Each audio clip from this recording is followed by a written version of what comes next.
Hi, this is the Professional Amateur Hour coming to you with another review. This week I checked out 1 Million Babes BC, and this 2024 film was directed by Mark Polonia and stars Jamie Morgan, Marie DeLorenzo, and Tim Hatch, among others, of course. The story of this movie is about these two tourists, and they go into some cave and they see these cave paintings. And one of them decides that, hey, these cave paintings kind of tells a story of this ancient, cave woman. And then she proceeds to tell this story. And then that story follows Jamie Morgan's character, Luna, as a cave woman, just kind of living her life, escaping some marauders and seeing some dinosaurs and making a friend and finding a pet and just kind of, regular, everyday caveman stuff. And so that is kind of the whole movie. What will happen though? Well, for that, you gotta watch the movie and find out.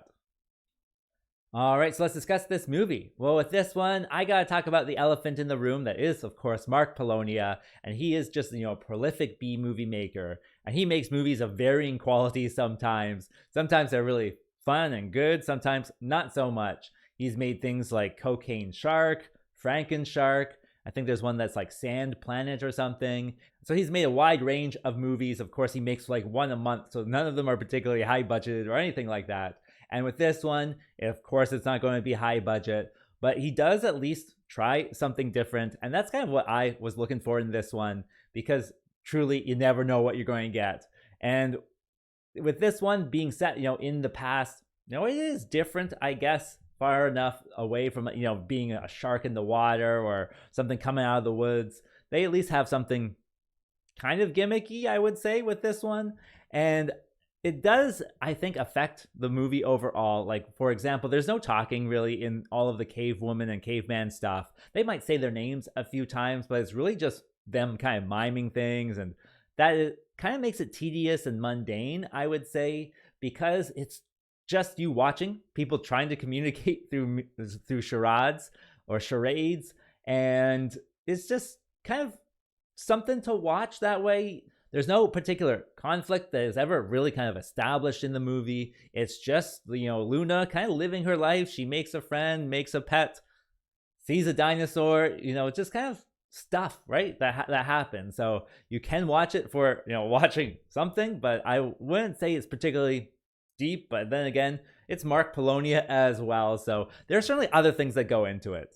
And those other things are all the corny and cheesy things that I personally, enjoy with this one, especially if you're watching it more ironically than anything else. There is quite a few things that you can kind of just point to and laugh at with this one.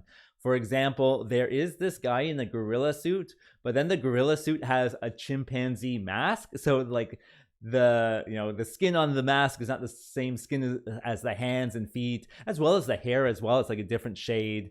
And then there is a caveman with chimpanzee feet, so they clearly have a chimpanzee costume somewhere and just gave the feet to this other person. And then some of the cavemen, one of them is actually two of them just have Flintstone costumes, and it's like Barney Rubble and his wife, I guess, and she's got like the blue hair or whatever, and you're just like, wow, that's just like, go to the dollar bin or go to the Spirit Halloween or whatever on the off season and grab that. Like, why not? And then what else? Oh, a few of the cavemen are wearing like modern moccasins and they have like a rubber sole, and then the cave women are just wearing modern flip-flops or thong sandals, I think they're called in other places. So the fact that they're wearing these plastic shoes, I thought was just kind of humorous throughout the whole thing. So there is quite a few things that go into it that does make it ironic. Oh, and not to mention, the CGI as well, that goes into it to make it ironic. And so there's all these different things that certainly you can, watch, enjoy, and of course laugh at. And I think that brings me to what doesn't work with this film. Well, of course, as a Mark Polonia movie, it's got a low budget, so temper your expectations. And even then, it's not particularly a good movie. Certainly with the storytelling, like nothing really happens, I would say. It's kind of mundane. And then with, of course, the acting, you don't expect too much. And with the filming and editing, it's a kind of a hit or miss job with this one. And then there's just scenes that just kind of are bad, just overall bad. Like they have a musical scene where the two main cave women find like a conch shell and like a stick with a string on it, and they're like playing the string and the conch shell, and those sounds don't match up. And then what else? They're like playing it and they're not even like touching it to their lips to blow on the shell to make a trumpet sound. And so it's just like so bad. It's not even funny at that point. It's just like painful to watch sometimes. And yeah, it's something to watch. Something's always happening, but it's never particularly anything good. Oh, and then I just remembered the cave paintings. Oh my goodness. They're just like on brown paper, like kind of crumpled up brown paper to be the stone.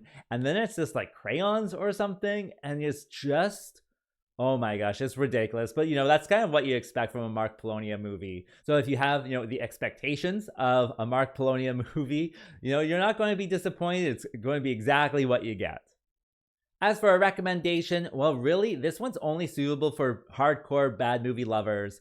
And so if that's you, you can press play on this one. I did watch it on Tubi, so, it's over there for you if you want. As for a rating, well, ultimately, it was very meh. So I gotta give it the score of 3.